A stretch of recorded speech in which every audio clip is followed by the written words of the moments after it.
ನಾನು ಹೊರಗಡೆಯಿಂದ ಬಂದಿರೋನಲ್ಲ, ನಿಮ್ಗೆ ಗೊತ್ತಿಲ್ಲ. ನಾನು ನಿಮ್ಮ ಜಿಲ್ಲೆಯಲ್ಲಿ ನಿಮ್ಗೆ ಒಳ್ಳೇದಾಗಬೇಕು ಅಂತಾನೆ ನಾವು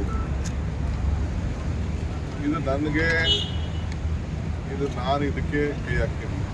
ಮತ್ತು ಬಿಡ್ದಿ ಏನು ಬೇರೆ ಇಂಡಸ್ಟ್ರಿಯಲ್ ಏರಿಯಾ ಮಾಡಿದಾಗ ಕೂಡ ಇಂಡಸ್ಟ್ರಿಯಲ್ ಏರಿಯಾ ಮಾಡಿದಾಗ ಕೂಡ ಬಿಡ್ದಿ ಇಂಡಸ್ಟ್ರಿ ಏರಿಯಾ ಆಗ ಅವತ್ತಿನ ಕಾಲದ ಸರ್ಕಾರ ಯಾರು ಅವತ್ತು 16,000 ಎಕರೆ ಹೋಯ್ತು. ಟೊಯೋಟೋ ಬಂತು, ಎಲ್ಲ ಇಂಡಸ್ಟ್ರೀಸ್ ಎಲ್ಲ ಆಯಿತು. ಡಿ ಸಿ ತಮ್ಮಣ್ಣ ಅಧಿಕಾರಿ ಎಲ್ಲ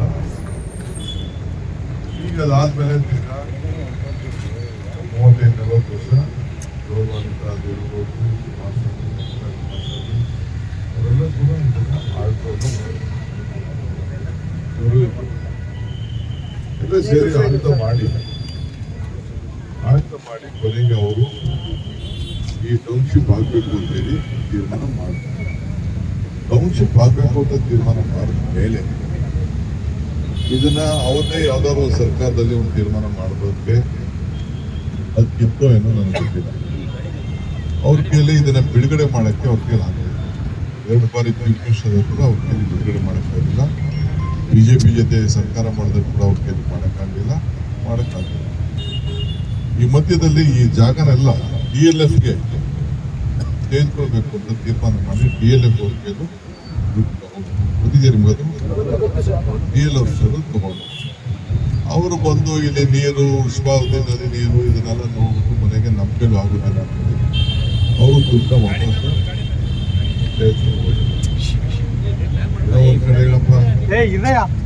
ಆಯ್ತಾಯ್ತು ಕೊಡುವಲ್ಲಿ ವಾಪಸ್ಸು ತೆಗೆದುಕೊಂಡು ಹೋದ್ರು. ಈ ಮಧ್ಯೆ 9,000 ಎಕರೆ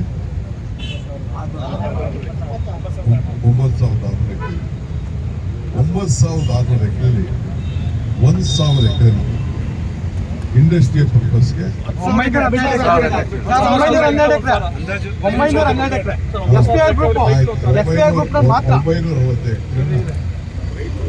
ರೈತರು ಒಂದು 10%, ಯಾರು ಒಂದು 10% ನಂಗೆ ಗೊತ್ತಿಲ್ಲ.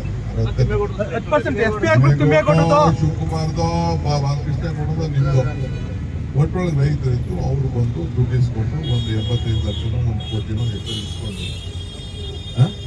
1 ಕೋಟಿ ಸರ್, ಮೇನ್ ರೋಡ್ 1 ಕೋಟಿ 35 ಲಕ್ಷ, ಸಬ್ ರೋಡ್ಗೆ 1 ಕೋಟಿ 1 ಕೋಟಿ ಇಸ್ಕೊಂಡು ಮಾಡಿದ್ರು.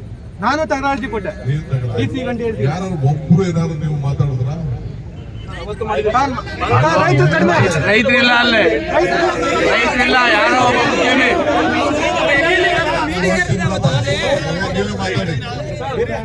ರೈತರಿಲ್ಲ ಅಲ್ಲೇ.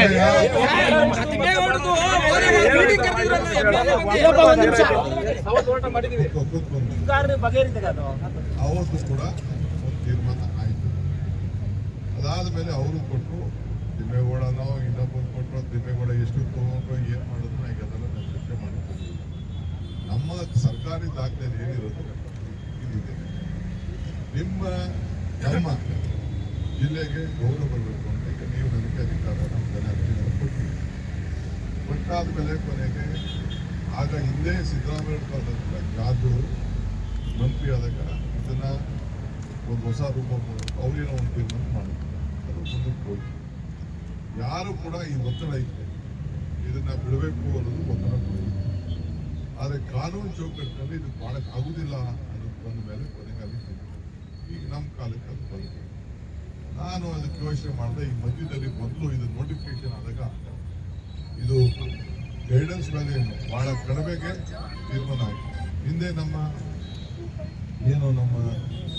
ಇಂಡಸ್ಟ್ರಿಯಲ್ ಏರಿಯಾ ಏನಿದೆ, ಬಿಡ್ದಿ ಇಂಡಸ್ಟ್ರಿ 6 ಲಕ್ಷ, 5 ಲಕ್ಷ, 7 ಲಕ್ಷ, 8 ಲಕ್ಷಕ್ಕೆ ಯಾರು 8 ಲಕ್ಷದ ಮೇಲೆ ಒಬ್ರಿಗೂ ಜಮೀನು ದುಡ್ಡು ಕೊಟ್ಟಿದ್ರು. ನಂದು ಮೇನ್ ರೋಡಲ್ಲೇ ದುಡ್ಡಿತ್ತು, ದ್ರಾಕ್ಷಿ ತೋಟ ಇತ್ತು. ನೋಡಿದ್ದೀರಾ ನೀವು? ಇದನ್ನ ಶೆಟ್ಪೇಟ್ ಅವರಲ್ಲ, ಈಗ ಸದಾನಂದ ತೋಟ ಕೊಡ್ತಾರೆ, ತಗೊಂಡವ್ರಲ್ಲ, ವೀರಪ್ಪನವ್ರ ಆಸ್ತಿ ಇತ್ತು.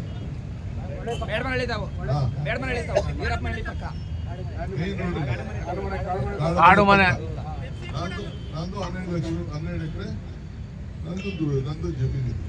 ಆಗೇನು ಮಾಡೋದು ಆಯ್ತು. ಕೊನೆಗೆ ಅವ್ರಿಗೂ ಇಂಡಸ್ಟ್ರಿ ಇತ್ತು, ನಂದು ಮೇನ್ ರೋಡ್ ಇದೆ, ನಂದು 18 ಲಕ್ಷ ತಗೋಬೋದು. ಆಯ್ತು, ಇದೇನು ಮಾಡೋಕ್ಕಾಗಲ್ಲ. ಈಗ ನಾವು ನಿಮ್ಗೆ ಏನಾದ್ರು ಮಾಡಿ ಸಹಾಯ ಮಾಡಬೇಕು ಅಂತ ಆಸೆ. ಬಾಲಕೃಷ್ಣ ಅವರು 100 ಮೀಟಿಂಗ್ ಮಾಡೋದು. ಬಾಲಕೃಷ್ಣ, ಸುರೇಶ್ ಇಬ್ಬರು ಸೇರಿ ಅಧಿಕಾರಿಗಳು ಕರ್ಕೊಂಡು ಯಾವ ರೀತಿ ಮಾಡ್ಬೋದು, ಏನು ಮಾಡ್ಬೋದು ಅನ್ನೋದು ಒಂದು 100 ಮೀಟಿಂಗ್ ನಿಮಗೆ ಸಹಾಯ ಮಾಡಬೇಕು ಅಂತೇಳಿ ಮಾಡಿದ್ರು. ಅವ್ರಿಗೂ ಜವಾಬ್ದಾರಿ ಇಲ್ವೇ? ಅವರು MLA ಇಲ್ವೇ? ರೈತರ ಪರ ಇಲ್ಲ ಅವರು, ಅದು ಬೇಕಿಲ್ಲ ನಮ್ಗೆ. ಅವರು ಮೀಟಿಂಗ್ ಅಧಿಕಾರಿಗಳ ಜೊತೆ ಮಾಡಿದ್ರೆ ಯಾವ ಲೆಕ್ಕ ಅದು? ಅಧಿಕಾರಿಗಳ ಜೊತೆ ಮೀಟಿಂಗ್ ಬೇಕಿಲ್ಲ ನಮ್ಗೆ, ನಮ್ಮ ಹತ್ರ ಬರ್ಬೇಕು. ನಮ್ಮ ಹತ್ರ ಬರ್ಬೇಕು. ನೀವು ಅಧಿಕಾರ ಕರಿಬೋದು ಅಷ್ಟೇ, ಇನ್ನೇನು ಮಾಡೋಕ್ಕಾಗುದಿಲ್ಲ. ನಾವು ನಿಮ್ಗೆ ಏನೋ ಒಬ್ಬರೇ ಎಲ್ಲ ಕಂಡಿರೋನು ಮಧ್ಯದಲ್ಲಿ ಮಾತಾಡ ಏನ್ ರೈತರ ಪರ ರಾಜಕಾರಣ ಮಾಡಂಗೆ ನೀವು ರಾಜಕಾರಣ ಮಾಡ್ಕೋ, ಯಾರು ಬೇಡ ಅಂತ ಸಿಎಂ ಅವ್ರು ಮಾತಾಡ್ತಾವ್ರೆ, ದಯಮಾಡಿ ಮಾತಾಡಿ. ನಾನು ಹೇಳ್ತಾ ಇದೀನಿ ಕೇಳಿ, ಗೌರವ ಕೊಟ್ಟು ಇಲ್ಲಿ ಬಂದು ನಿಂತ್ಕೊಂಡು ಮಾತಾಡ್ತಾ ಇದ್ದೀನಿ. ಈ ಹೆದರಿಕೆಗೆ ಇದಕ್ಕೆ ನನ್ನ MLA ನೀನು ಅವಮಾನ ಮಾಡಿ ಎದುರುಗಡೆ ಮಾತಾಡಿದ್ರೆ ನಾನು ಇಲ್ಲಿಂದ ಒಯ್ದಾಗ್ತೀನಿ. ನೀವೇನ್ ಬೇಕಾದ್ರೂ ಮಾಡ್ತೀನಿ. ನಾವೇನೋ ಪಾಪ ಅವರು ನನ್ಗೆ ಗೊತ್ತಿದೆ ಎಷ್ಟು ನನ್ನ ಟೈಮ್ ವೇಸ್ಟ್ ಮಾಡಿಸಿದ್ದಾರೆ, ಎಷ್ಟು ಮಾತಾಡಿದ್ದಾರೆ, ಎಷ್ಟು ನಿಮ್ಗೆ ಅನುಕೂಲ ಆಗ್ಬೇಕು ಅಂತ ಒಬ್ಬ ಶಾಸಕ ಇಟ್ಕೊಂಡು ಸಹಾಯ ಮಾಡೋರು ಅಂತ. ಈಗ ಇವ್ರು ನಿನ್ ಪರ ಇಲ್ಲ, ಯಾವೊಂದು ರಿಜಿಸ್ಟರ್ ಯಾವನು ಅಕ್ವಿಷನ್ ಮಾಡ್ದ ಅವ್ನು ನಿನ್ ಪರನಾ? ಯಾರು ಬಿಜೆಪಿ ಗೌರ್ಮೆಂಟ್ ನಲ್ಲಿ ಇದನ್ನ ದುಡ್ಡು ಕೊಡ್ಸೋದ್ರಲ್ಲ 1 ಕೋಟಿ ರೂಪಾಯಿ, ಅವ್ನು ನಿಮ್ ಪರನಾ? ಯಾರು ನಿಮ್ ಪರ? ಯಾವನು ಇಲ್ಲ ನಿಮ್ ಪರ. ಏನಾದ್ರು ನಿಮ್ಗೆ ಏನಾದ್ರು ಜೀವ ಕೊಡ್ಬೇಕು, ನಿಮ್ಗೆ ಏನಾದ್ರು ಒಳ್ಳೆ ಪರಿಹಾರ ಕೊಡ್ಬೇಕು ಅಂದ್ರೆ ಬಾಲಕೃಷ್ಣ ಇವತ್ತು ನಿಮ್ಗೋಸ್ಕರ ಹೋರಾಟ ಮಾಡ್ತಾ ಇರೋದು. ಯಾರು ಹೋರಾಟ ಮಾಡ್ತಾರ ಅಂತ ತಿಳ್ಕೊಳ್ಳಿ. ನಾನ್ ನಿಮ್ಗೆ ಹೇಳೋದಿಷ್ಟೇ, ಕಾನೂನು ಚೌಕಟ್ಟಿನಲ್ಲಿ ಏನ್ ಸಹಾಯ ಮಾಡ್ಬೇಕು ನಾನು ಮಾಡಕ್ ತಯಾರಿದ್ದೀನಿ. ನಾನು ಯಾಕೆಂದ್ರೆ ಇದು ಕಾನೂನು, ಇದು ಏನೇ ತೀರ್ಮಾನ ತೆಗೆದುಕೊಂಡ್ರು ಬರೀ ಬಿಡದಿಗೊಂದು ತೀರ್ಮಾನ ತಗೊಳಕ್ಕಾಗುವುದಿಲ್ಲ. ಇಡೀ ರಾಜ್ಯದ ಎಲ್ಲ ಅಕ್ವಿಷನ್. ನಿನ್ನೆ ಕೂಡ ನಾನು KBGN ರೈತರು, ಯಾರು ಕೃಷ್ಣಾ ಮೇಲ್ದಂಡೆ ಯೋಜನೆ, ಆ ರೈತರು ಕರ್ಸಿಸ್ಬಿಟ್ಟು ಅವ್ರದ್ದು ಕೂಡ ನಿಮ್ಗಿನ್ನ ದೊಡ್ಡ ಸಮಸ್ಯೆ ಇದೆ. 73,000 ಎಕರೆ ಒಂದ್ ಕಡೆ, 50,000 ಒಂದ್ ಕಡೆ, ಕ್ಯಾನಲ್ಗೆ 73,000 ಕಡೆ ಮುಳುಗಡೆ ಬರುತ್ತೆ. ಅವ್ರಿಗೆ ಏನ್ ತೀರ್ಮಾನ ಮಾಡಬೇಕು ಅನ್ನೋದು ಕೂಡ ಇದೆ. ಈಗ ಮೇಕೆದಾಟು ಯೋಜನೆ, ಅದಕ್ಕೂ ಕೂಡ ಯಾವ ರೀತಿ ಅಕ್ವಿಷನ್ ಮಾಡಬೇಕು ಅಂತಿದೆ. ಇದು ಬರೀ ಬೆಂಗಳೂರು ಸುತ್ತಮುತ್ತಲು ಈಗ ಇದಕ್ಕೆ BDA ಅಕ್ವಿಷನ್ ಆಗಿದೆ. ಏನ್ ತೀರ್ಮಾನ ಆಯ್ತು? ಎಲ್ಲ ಕೋರ್ಟ್ಗೆ ಹೋದ್ರು, ಕೊನೆಗೆ ಸುಪ್ರೀಂ ಕೋರ್ಟ್ ತೀರ್ಮಾನ ಮಾಡಿದ್ರು. ಏನ್ ಮಾಡಿದ್ರು? ನಾನು ಹೊಸದಾಗಿ ಯಾವುದು ನಾನು ಮಾಡಕ್ ಹೋಗ್ತಾರೆ. ಈಗ ನೈಸ್ ಅವರು ಕೂಡ ನೋಟಿಫಿಕೇಶನ್ ಮಾಡಿದ್ದಾರೆ. ಯಾಕೆ ನೈಸ್ ನೋಟಿಫಿಕೇಶನ್ ವಜಾ ಮಾಡಕ್ಕಾಗಲಿಲ್ಲ? ಕಾನೂನಲ್ಲಿ ಬೇಕಾದಷ್ಟು ಚೌಕಟ್ಟಿದೆ. ಹಿಂದೆ ಸ್ಪೆಸಿಫಿಕ್ ನೋಟಿಫಿಕೇಶನ್ ಮಾಡಿದ್ರೆ ಅದನ್ನ ರೇಟು ಅವತ್ತಿನ ಕಾಲಕ್ಕೆ ರೇಟ್ ಕೊಡಬೇಕು ಅಂತಾನೆ ಸುಪ್ರೀಂ ಕೋರ್ಟ್ ಆರ್ಡರ್ ಕೂಡ ಇದೆ. ಆದ್ರೆ ನಾನು ಇವತ್ತು ಬೇರೆಯವ್ರಿಗೆ ನಾನು ಇದನ್ನೆಲ್ಲ ಮಾಡೋಂಥ ಸಂದರ್ಭದಲ್ಲಿ ಈಗ ಪೆರಿಫೆರಲ್ ರಿಂಗ್ ರೋಡ್ಗೆ ಉತ್ತರ ಭಾಗದಲ್ಲಿ ಏನು ಪೆರಿಫೆರಲ್ ನೈಟ್ಸು ಆ ಕಡೆ ಏನು ನೋಡಿದೆ, ಅದಕ್ಕೆ ನಾನು ಮೊನ್ನೆ ತೀರ್ಮಾನ ಮಾಡಿ ಕೋರ್ಟಲ್ಲಿ ಒಂದು ತೀರ್ಮಾನ ಇದ್ರು ಕೂಡ ರೈತರು ಹಾಳಾಗಬಾರ್ದು, ರೈತರಿಗೆ ಏನಾದ್ರು ಒಂದು ಪರಿಹಾರ ಕೊಡಬೇಕು ಅಂತೇಳಿ ಅವ್ರಿಗೆ ಜಮೀನು ಬೇಕಾದವ್ರಿಗೆ 20% ಜಮೀನು, ಕಮರ್ಷಿಯಲ್ ಬೇಕಾದವ್ರಿಗೆ 1 ರೇಟು, ರೆಸಿಡೆನ್ಷಿಯಲ್ ಬೇಕಾದವನಿಗೆ 40%, ಕಮರ್ಷಿಯಲ್ 1 ರೇಟು, ಒಬ್ಬಂಗೆ ಡಬಲ್ ಪ್ರೈಸು ಅಂತೇಳಿ ಒಂದು ತೀರ್ಮಾನ ಮಾಡಿ ಒಂದು ಡಿಸಿಷನ್ ಕೊಟ್ಟಿದ್ದೀನಿ. ಈಗಾಗಲೇ ಬಂದು ರೈತರುಗಳೆಲ್ಲ ಪ್ರತಿಸ್ಕೊಂಡು ಅದಕ್ಕೆ 27,000 ಕೋಟಿ ರೂಪಾಯಿ ಸಾಲ ತೆಗೆದುಕೊಂಡು ಅದನ್ನ ನಾವು ಮಾಡ್ತೀವಿ. ಇಲ್ಲೂ ಕೂಡ ಇವತ್ತು ನಾನು ನಮ್ಮ ಆಫೀಸರ್ಸ್ ಹತ್ರ ಮಾತಾಡಿ ಇದಕ್ಕೂ ಕೂಡ ಸಾಲ ತೆಗೆದುಕೊಂಡು ಸುಮಾರು 10,000 ಕೋಟಿ ರೂಪಾಯಿ ಸಾಲ ತೆಗೆದುಕೊಂಡು ನಿಮ್ಮಲ್ಲೂ ಕೂಡ ಸುಮಾರು 70% ಜನ, 30% ನೀವು ಅರ್ಜಿ ಕೊಟ್ಟಿದ್ದೀರಿ. ಇದು ಆಗುದಿಲ್ಲ, ನೀವು ಯಾರು ಬಂದಿದ್ದೀರಿ ನೀವು ಆಗುದಿಲ್ಲ ಅಂತ ನೀವು ಅರ್ಜಿ ಕೊಟ್ಟಿದ್ದೀರಿ. ನಾನು ಇಲ್ಲ ಅಂತ ನಾನು ಹೇಳಿದ್ರು.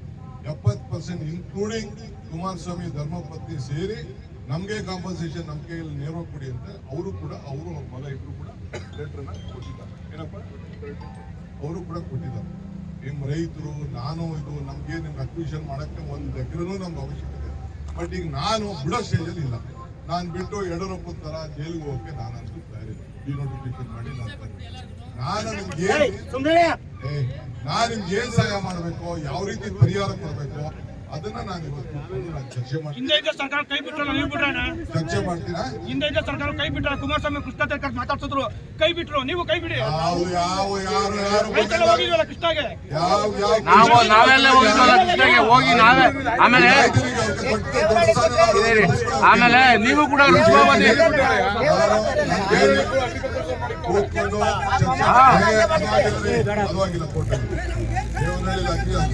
ನಿಮ್ ಸಹಾಯ ನಮ್ಗೆ ಬೇಕಿಲ್ಲ ಸರ್.